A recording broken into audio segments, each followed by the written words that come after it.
C'est pas la première fois qu'on vous parle de l'Audi R8 et c'est pas la première fois du coup qu'on vous dit qu'on adore cette voiture, mais c'est vrai qu'à mes yeux c'est la synthèse parfaite entre une supercar et une GT parce que c'est facile à conduire, comme une Audi A3 en fait, vous mettez en drive et c'est parti. C'est pas beaucoup moins confortable. Et d'un autre côté, qu'on aime le look ou pas, elle a quand même plus de présence qu'une simple Porsche 911 et c'est un Porschiste qui vous le dit. Et son moteur, le V10 5,2 litres atmosphérique, eh ben je trouve même plus les mots pour vous dire à quel point il est bien. C'est l'un des meilleurs qu'on ait jamais connu. D'ailleurs, le mieux que je puisse faire, c'est me taire et le laisser prendre la parole.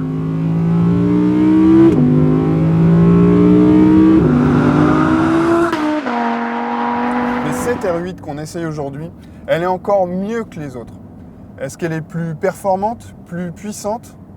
Non. En fait, son truc en plus, c'est ce qu'elle a en moins, c'est sa transmission intégrale.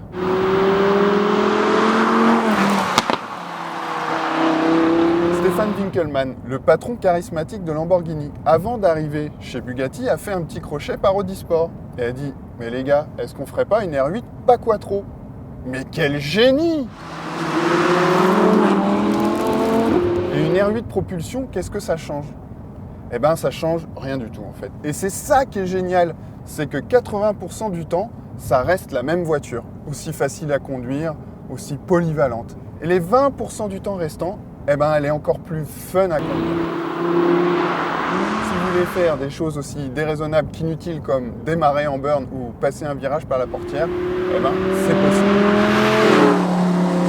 Audi a quand même revu le châssis, la barre anti-roulis avant est plus rigide, les amortisseurs ont été raidis et à l'arrière, on trouve un autobloquant mécanique. Ce qui fait que la voiture, elle n'est pas plus radicale, c'est pas vrai. En fait, elle est plus authentique. On a plus de sensations et c'est plus facile de comprendre comment elle se comporte sur la route et c'est vraiment jouissif.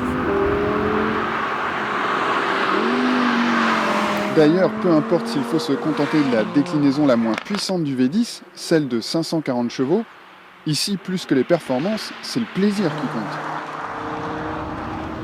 Et il y a un truc encore plus délirant à propos de cette R8 RWS pour Rear Wheel Series, c'est que cette R8, c'est la meilleure, mais c'est aussi la moins chère, 143 800 €. Comme l'a soufflé l'un de mes confrères, en gros, c'est une Golf GTI avec des options, quoi.